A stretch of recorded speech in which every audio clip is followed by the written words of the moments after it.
Hello everyone, my name is Bhumi and my topic is Missouri Compromise of 1820.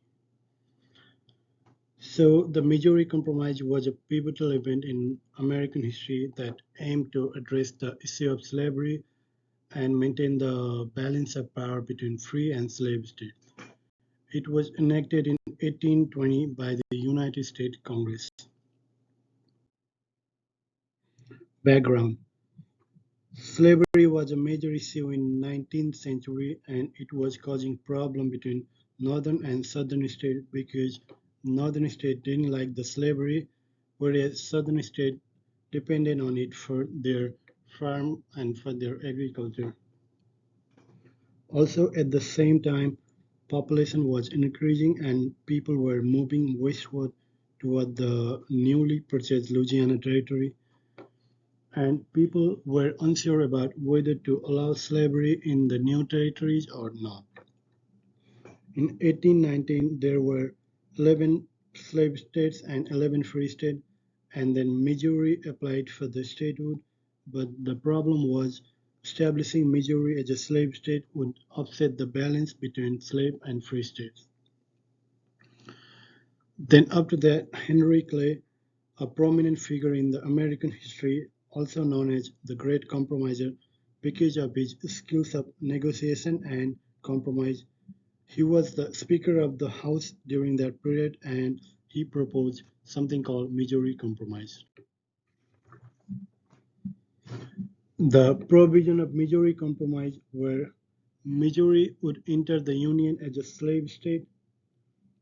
Maine, which was previously part of Massachusetts, would join the Union as a free state to maintain the balance between slave state and free state. And the third provision was an imaginary line would be drawn in the Louisiana Territory at the 3630 latitude, and the proposal was slavery would be prohibited in the areas north of 3630 and it would be allowed in the areas south of 3630. As for the significance of Missouri Compromise, it helped to maintain the power between southern and northern states. It also set the boundary for future state admission. Impact: The Missouri Compromise of 1820 had significant short-term and long-term consequences.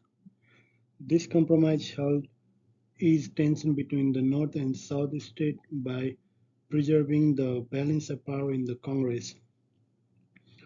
The Missouri Compromise temporarily settled dispute over slavery expansion by setting the 3630 parallel as the boundary between free and slave territories in the newly acquired land. This prevented immediate conflict regarding the admission of the new state to the Union. So the ultimate question is, did this compromise help or hinder the abolition of slavery? Although the Missouri Compromise temporarily eased the tension between the northern and the southern states, it ultimately hindered the abolition of slavery in different ways. The compromise allowed slavery to spread in new territories south of 3630 line, thereby expanding its presence in the area where it previously did not exist. In 1854, Missouri Compromise was repealed by the Kansas-Nebraska Act by allowing slavery in the Kansas and Nebraska by people's vote regardless of 3630 line, which created the tension between southern and northern states and led to the Civil War. So that's pretty much all about it, all about the Missouri Compromise. I hope you all enjoy the video. Thank you so much for taking your time to listen to this presentation. Thank you.